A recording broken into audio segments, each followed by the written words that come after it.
loob ng Campo Crame na restricted custody. Ang 15 pulis na isinasangkot ni Julie Patidongan alias Totoy sa kaso ng missing sa Bungero. Sinabi ni PNP Chief Police General Nicolas Torre III na hindi titigil ang PNP sa 15 lamang na tauhan dahil posible aniyang madagdagan pa ito habang isinasagawa nila ang investigasyon. Aniya, 3 sa mga isinasangkot ang na-dismiss na sa serbisyo at ang isa ay malapit na magsitiro. Ang natura mga pulis aniya ay nakatalaga sa iba't ibang unit ng PNP.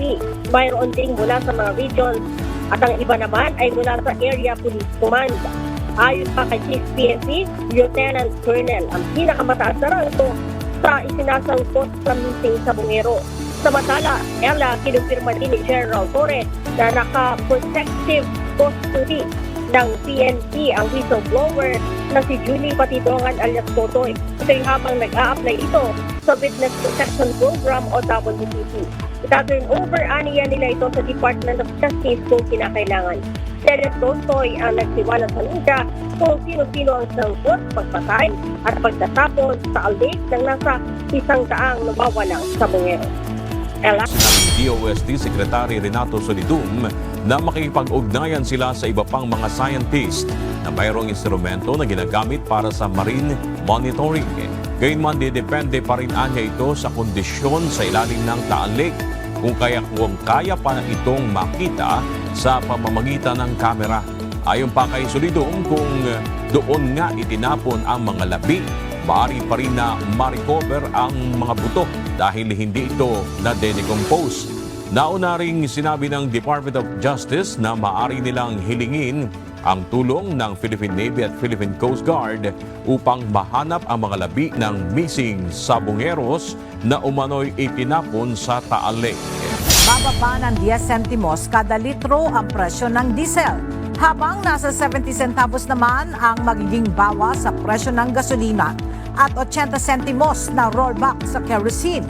Ang panibagong bawas presyo sa mga produktong petrolyo ay bunsod pa rin ng pabago-bagong adjustment sa international market. Ito na rin ang LTO ng show cause order para pagpaliwanagin ng driver na posibleng maharap sa reckless driving, paglabag sa Anti-Distracted Driving Act at improper person to operate a motor vehicle. Ayon sa LTO, kapag napatunayan ang mga paglabag, maaaring patawan ng revocation ng lisensya ang driver bilang maximum penalty. Dumagoso, dapat tumulong ang mga traffic law enforcers sa pagsasaayos ng daloy ng trapiko at hindi lang dapat nakafocus sa panghuhuli o paninikit ng mga motorista. Kaninang umaga, isinagawa ang unang flag raising ceremony ni Mayor Isko Moreno bilang alkalde ng lungsod. Isa sa mga nabanggit nito sa kanyang talumpati ay ang trabaho ng mga enforcers sa ilalim ng Manila Traffic and Parking Bureau o MTPB.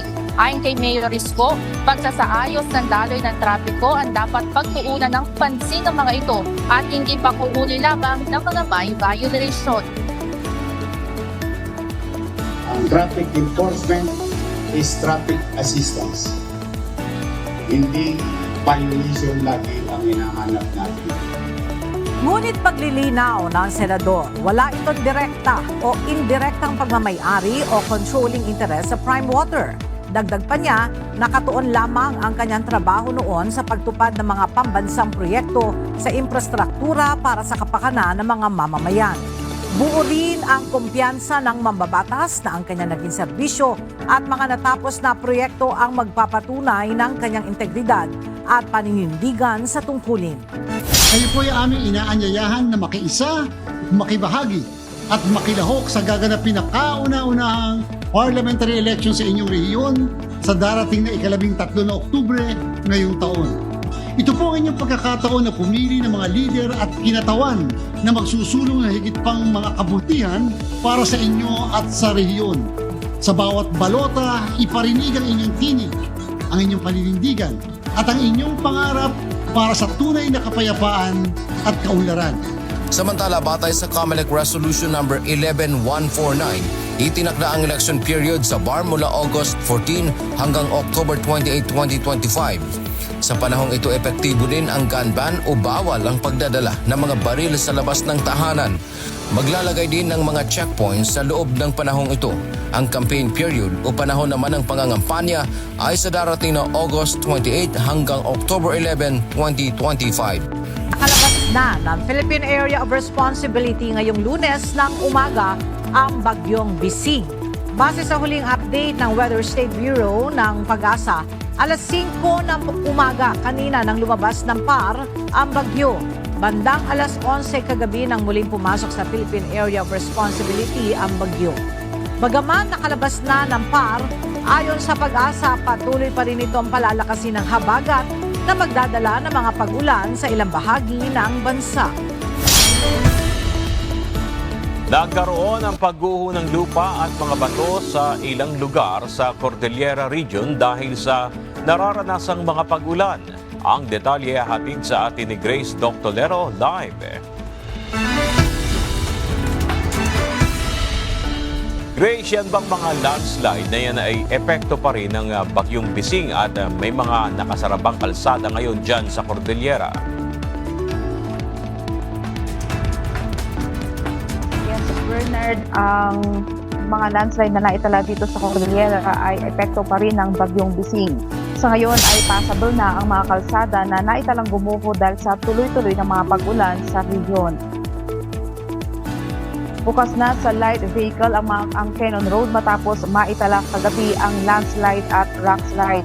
Dumausdos ang mga bato at lupa pababa ng Cannon Road sa Benguet. Kasunod, nagpaglambot ng lupa dahil sa nararanasang pag-ulan kagabi.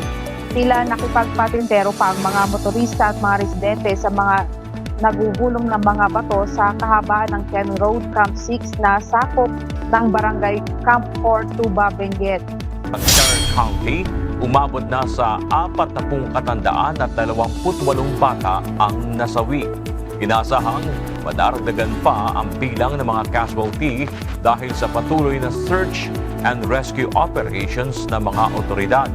Samantala, lumagda ng isang major disaster declaration para sa Kern County si US President Donald Trump para sa agarang pagbibigay ng lahat ng kinakailangang resources sa mga rescuers sa isinasagawang rescue operations. Tiniyak naman ito na nakatutok ang US Homeland Security para sa kinakailangang tulong sa Kern County. Nagpahayag naman ng pakikiramay ang White House sa pamilya ng mga biktima.